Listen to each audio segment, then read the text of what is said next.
Nažalost, za nas i dalje važi staro Džubranovo pravilo da slaba nacija slabi svoje jake ljude, a jača slabe ljude moćne nacije. To se najbolje da vidjeti i pokazati na primjerima raznih otrova kojima nas svaki dan zatrpavaju, kao što su ove farme, parovi, razni zmajevi od šipova, mace, diskrecije, razni iPhone-i i koje kakva čudesa. Umjesto da ti isti mediji pričaju nekim pravim velikanima Srbije, Evrope i sveta, kao što ćemo mi danas pričati o Živojinu Periću, čovjeku koji je rođen davne 1868. godine u mjestu Stubljine kod Obrenovca. Od oca Milisava i majke Pelagije, koji se nisu ni mogli nadati da će njihov sin postati takav gorostos pravne nauke kako svoje zemlje, tako i starog kontinenta.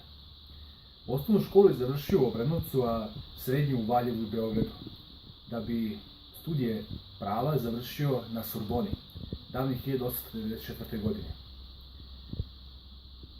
Već 1898. godine biva zaposlen kao redovan profesor na Pravnom fakultetu Univerziteta u Beogradu, na kojem će raditi punih 40 godina sve do svoje penzije 1938. Iza sebe je ostavio pregršt knjiga, zapisa, neka cifra od oko 600 bibliografskih jedinica iza njega je ostalo. Zanimljivo je reći da je on bio u opoziciji kralju Aleksandru Obrenoviću, ali da se izuzetno protivio načinu na koji je on svrgnut, odnosno njegovom ubistvu, tako da je svake godine podnosio krivične prijave protiv krivičnog dela ubistva protiv tih zaverenika koji su kralja Aleksandra i ubili. Zanimljivo je reći da je bio oženjen sestrom Mike Alasa, Marom Petrović, sa kojom je živeo na Kosančićevom vencu. Živojin Perić je bio ubeđeni pacifista, humanista, hrišćanin na prvom mjestu. Za vreme rata, to jest za vreme okupacije, morao je da izbegne kod svoje ćerke u Švajcarsku. Dok je bio u okupaciji, dao je jedan zanimljiv komentar. Naime, rekao je da zemlja u kojoj jedan zakon briše sve druge zakone, u stvari nema zakona. Tim svojim komentarom on je sebi zauvek zapečatio povratak nazad, povratak u svoju rodnu zemlju.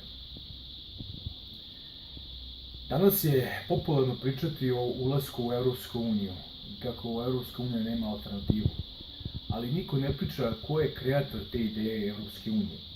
Uvek se spominju dve ličnosti, to su Robert Schuman i Jean Monnet.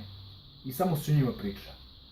A istina je malo drugačija. Istina je da je Živojin Perić ta ličnost koja je jedna od prvih, to jest među prvima, koji je zagovarao ujedinjenje Evrope i pravljenje svojevrsne Evropske federacije.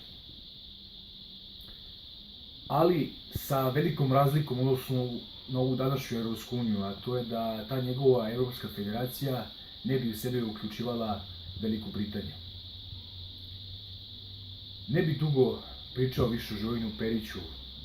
Mislim, treba reći da je bio akademik, da je bio akademik ne samo Srpske akademije nauka i umetnosti, već i akademije u Lijonu i u raznim drugim gradovima širom Evrope, bio je njihov radoviđen gost.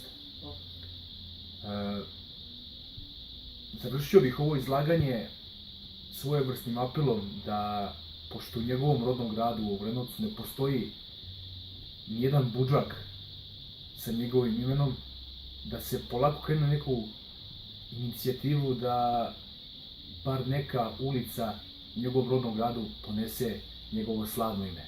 Ja mislim da bi bio krajnji red.